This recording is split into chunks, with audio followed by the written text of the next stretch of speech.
And it also proves the point that like we're going through a census now, okay? And I think the statute is the same, that they have to cater in drawing the lines. They can't just draw the lines by population. They have to have certain percentages so that if you have a neighborhood that is 95% Afro-American or Hispanic, that the possibility or the probability of electing a Hispanic and an Afro-American in that district will happen. Yes. So, going back to the mayor again, where were you and what were your feelings on the day that he died in December of 1976? Well, I was very sad. I was there. I went to the church on the south side. Carter walked in. I'll tell you, I really gained an awful lot of respect from the present mayor, the son, the oldest son. He stood at that coffin, I think, for 24 hours without moving. He stood there. And all of them were really saddened by their dad dying. And they're a closely knit family. I don't know, I'm sure they have their arguments and everything else, but they'll never tell you that they do. You know, and I think another strong feature of Richard J. Daley was Sis. The wife, Sis Daley, I think had a strong influence with him. In what way? Well, she supported him emotionally, and don't forget she was a Guilfoyle, and that's a powerful family in Chicago, and I am sure she helped. I'm sure she helped get him elected in terms of women and what have you. She's a very smart person. Much the same as the present mayor's wife seems to be a strong role. Well, she's smart too. Yeah, really, my heart goes out to her because she must be in pain all the time. They just put a steel rod in her leg. Yes. And I think the women, well, Irish women are strong. All women are strong. If you have a good marriage, the woman has a very, very strong influence in the marriage. You know. Now, so you served under both Mayor Richard J. Daley and Mayor Richard M. Daley. Yes. Longer with Richard M. Daley than with... Pardon? Many more years with Richard M. Daley than with his father. Yes. But, so I would like you to talk a little bit about the contrast of the two. I will not do that. No, of the two? No, the contrast. I will not do that. Okay, because I think the times were different, and I think they're both good mayors. This mayor has a lot of problems that previous mayors didn't have, and I'll explain the big problem. Please. The big problem, no matter what his contracts are or what his relationships with private business, the thing that hurt local government the most was Ronald Reagan.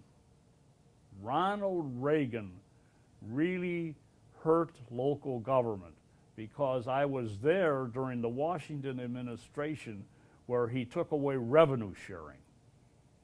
Now, that was a very important program because they had a formula where areas would collect income tax and then a certain percentage would be returned to counties, actually to counties, cities, and states.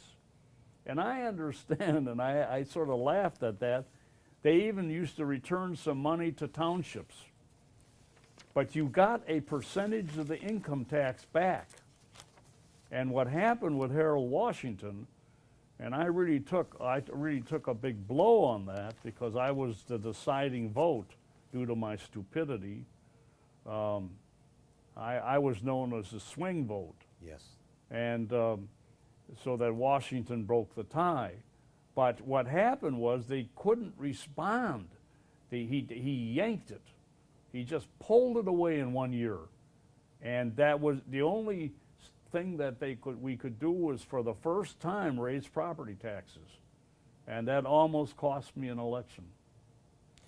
That was like it was a 67 or $70 million tax referendum. I don't remember the figure. Right, and I do know that in the primary, in the primary election, I had 8 people running against me. And that was the only time I had ever had to run through a final election, because I missed the majority by 500. And so I was up against a lady by the name of Barbara Pressman. Yes. Who incidentally was a very, very close friend of Lorraine Rostenkowski. Oh, the congressman's wife. Well, I think in that fight, George and Dan Rostenkowski split off from each other, because George, you have to understand, George never had any problems at all with Afro-Americans, because he lived over there on Wells Street, and his landlord, when he was kids, was an Afro-American, and when they didn't pay the rent, he never threw them out. You have to understand that George came from very, very humble background. And his dad was a sexton at Holy Name, and they had to drag him down to get the money. I mean, the salary, you know. And so he never had any problem with that. But Rostenkowski could not, under any circumstances, leave his Polish and Slavic background people, because back in those days, those wars were still Norwegian, Polish, Slavic, Russian, what have you. Eastern European. Yeah.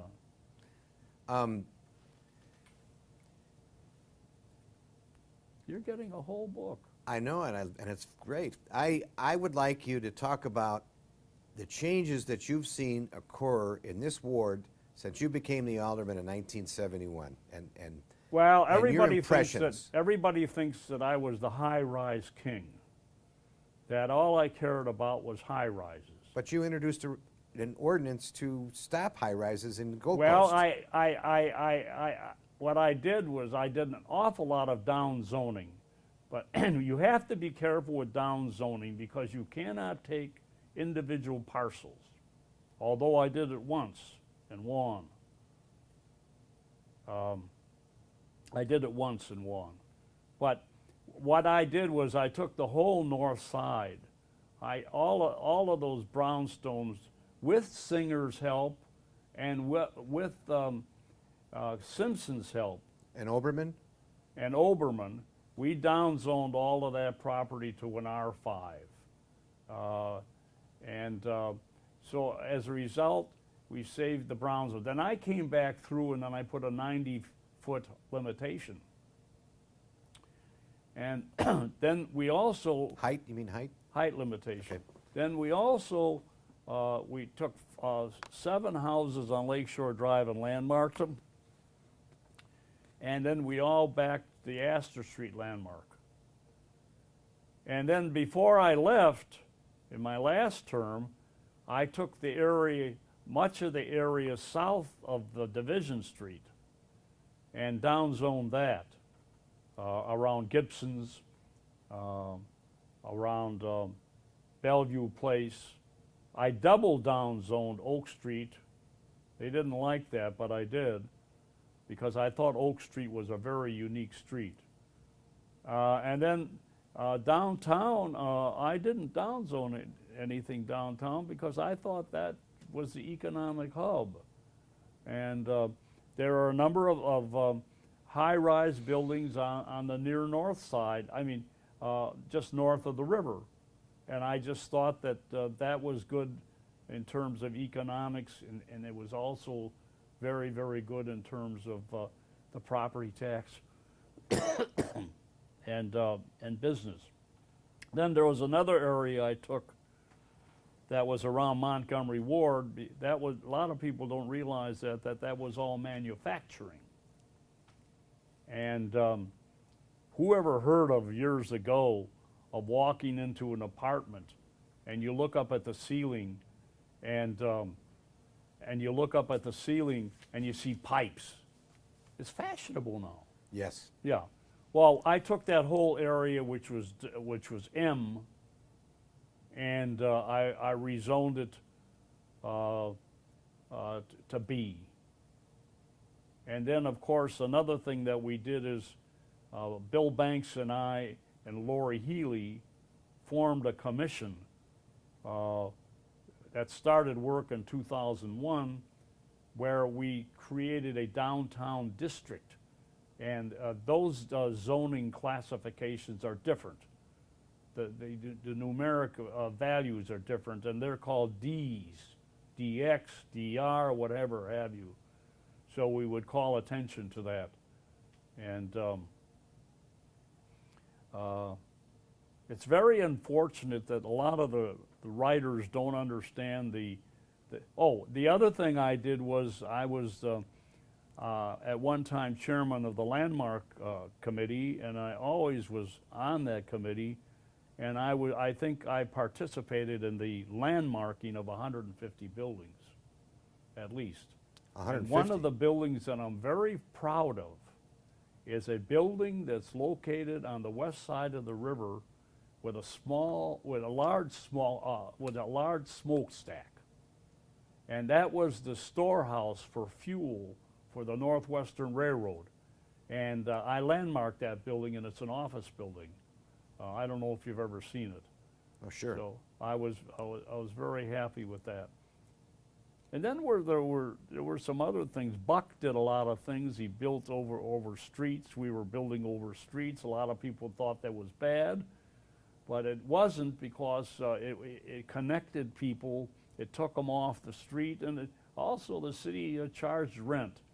Another thing that I'm very, very proud of is the fact that I started Lakeshore East.